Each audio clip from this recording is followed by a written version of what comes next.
Hello class, back to drawing the second floor, and in this video we're just going to look at drawing this roof, especially the representation of the metal roof here, which we're not going to draw all those lines. We're going to use a hatch pattern to be able to do those. So that's what I'm going to talk about. I'm going to slide this off the screen again, and so here's my second floor, approximately where yours should be at, and what I'm going to do is I'm going to come back to my layer up here and unclick the snowball just to see my first floor, and I'm going to start by drawing where the roof is, and I'm actually going to do it this way. So I'm going to switch my layer, and I'm going to go with floor level change.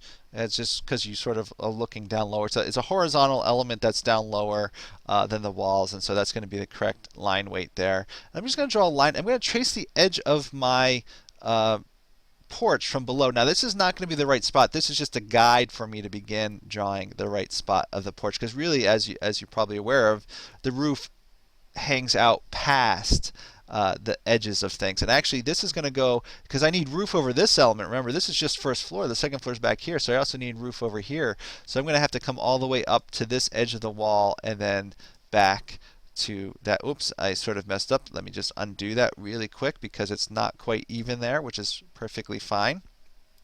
It can be done that way. Those are two different levels, so there's no reason why that had to be. But I'm going to get all of those lines, and that's just a sketch to start. And I'm going to turn off my first floor again so I can see this. But this roof is going to overhang these edges by 1'4". So what I'm going to do is I'm going to go to offset and type in 1'4", enter, and just select all these lines and push them outward. So that, again, this is the roof overhang over the porch and over the side of the lower level bay.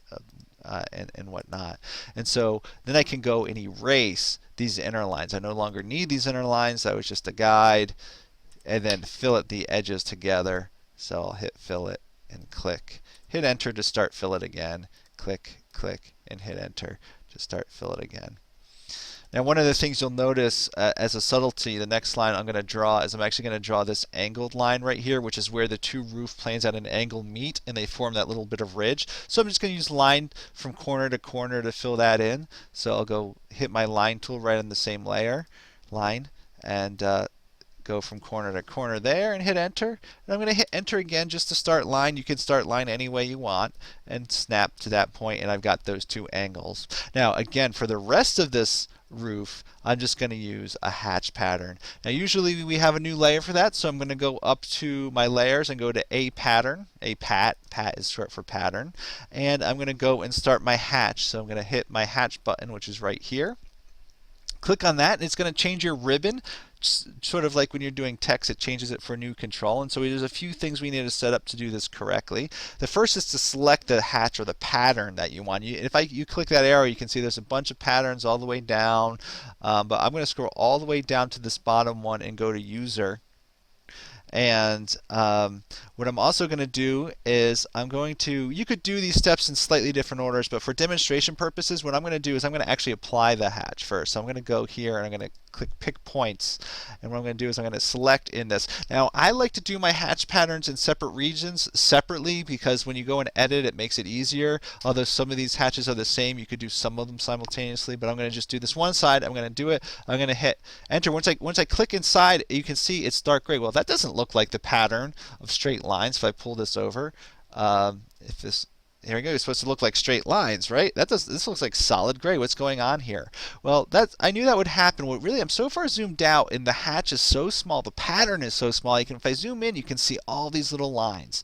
And so there's actually a way to change that. And so what I'm going to do is I'm going to come up to my scale. This is actually, it doesn't say it anywhere, but this is the scale of your hatch. You can see I've drawn it once over here to make sure I had all the scales correctly. Anyway, it's 1 foot. That's what I use. So I'm going to use 1 foot. Here, I don't even have to type that. I can type in 1 foot and hit enter there. And we can see once I've changed the scale, boom, looks nice and perfect, right? That's the same size. So that's how you make the scale change. I'm going to hit enter just to sort of set that hatch. Now, this hatch is going to be the same hatch. So I could have hatched at the same time. Again, I don't like doing that. I won't take off any points for it. It's just a recommendation to keep all your zones separate in hatch. I think in the long run for editing it makes it easier. But I'll just start hatch again. I'm going to click this side. Now it remembers my last setting, so I'm all good. I can hit enter to end that hatch. Now this one is going to be slightly different. So same steps though. Hit the hatch button. click on here, and you can see this is where the issue is.